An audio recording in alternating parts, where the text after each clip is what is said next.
হাসপাতালে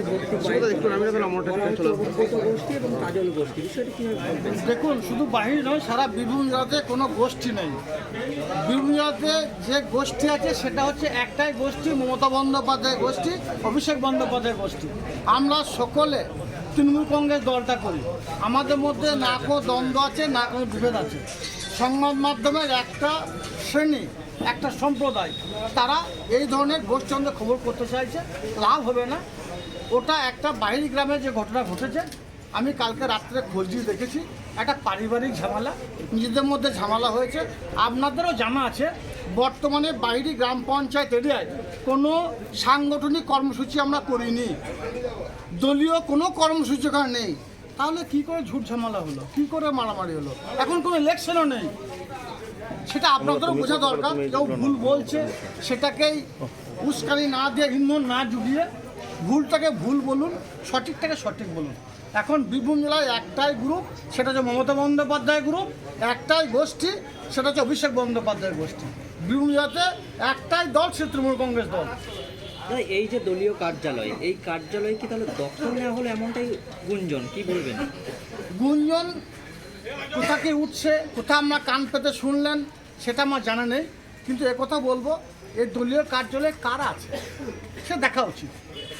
এই কঙ্কালতলা গ্রাম পঞ্চায়েতের 20 জন পঞ্চায়েত সদস্য, তার মধ্যে একজন মারা গেছে। 19 জন গ্রাম পঞ্চায়েত প্রধান সহ সকলে উপস্থিত আছে। 20 জনের মধ্যে একজন মারা গেছে, 2 জন গ্রাম পঞ্চায়েত সদস্য কোনো কারণবশত আসতে পারেনি। 17 জন আছে, মেজরিটি পার্সেন্ট। তারপরে 23 জন বুথ সভাপতি, 2 জন বুথ সভাপতি কোনো কারণবশত আসতে পারেনি, 21 জন আছে। এখানকার বিধায়ক সাহেব স্বয়ং আছেন। বোলপুর শ্রীনিকেতন ব্লক করছে, এটা বোলপুর শ্রীনিকেতন ব্লকের ব্লক সভাপতি, পঞ্চায়েত সমিতির সভাপতি উনি আছেন।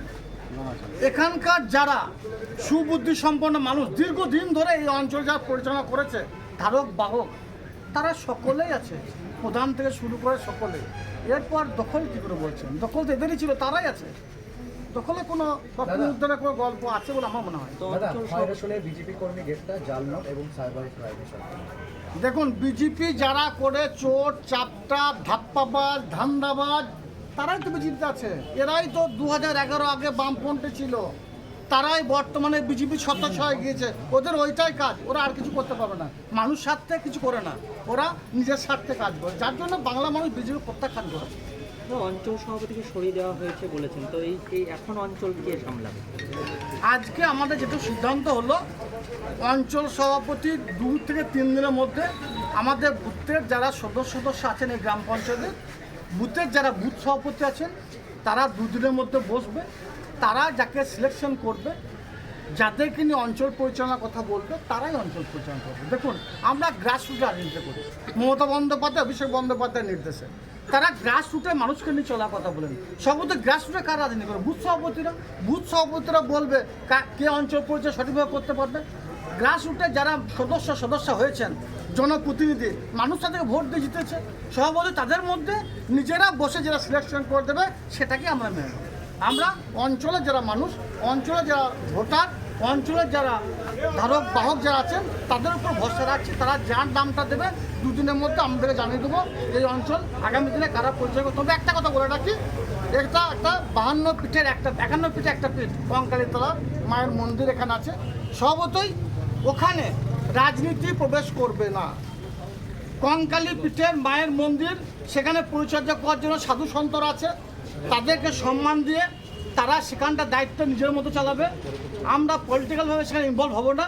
কিন্তু বিধায়ক সাহেব থেকে শুরু করে পঞ্চায়েত সভাপতি শুরু করে আমাদের প্রধান ম্যাডাম সকলে এখানে উপস্থিত আছে। আমাদের যদি কোনো সহযোগিতার কথা তারা বলে, আমরা অবশ্যই হাত বাড়াবো। কারণ আমাদের মাননীয় মুখ্যমন্ত্রী মাননীয় মমতা বন্দ্যোপাধ্যায় এই কঙ্কালীতলা পীঠকে নতুনভাবে সাজিয়ে দিয়েছেন। 2011 থেকে এখনকার কঙ্কালী পীঠ অনেক পরিবর্তন হয়েছে। সর্বতই ওদের সব দিক দিয়ে সহযোগিতা করবো আমরা, কিন্তু কঙ্কালী পীঠে কোনো দিক দিয়ে আমরা কোনো হস্তক্ষেপ করবো না, রাজনীতির দিক দিয়ে।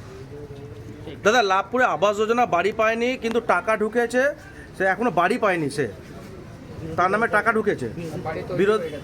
বিরোধী দল করে বলে তার এখনো বাড়ি হয়নি, অন্য অ্যাকাউন্টে টাকা ঢুকেছে। এই বিষয়ে কি বলবেন? দেখুন, এই বিষয়ে অল ওভার বীরভূম ডিস্ট্রিক্টে অনেক অভিযোগ আমার কাছে জমা পড়ছে। বীরভূম জেলার সভাধিপতি হিসাবে বলছি কথাটা আমি।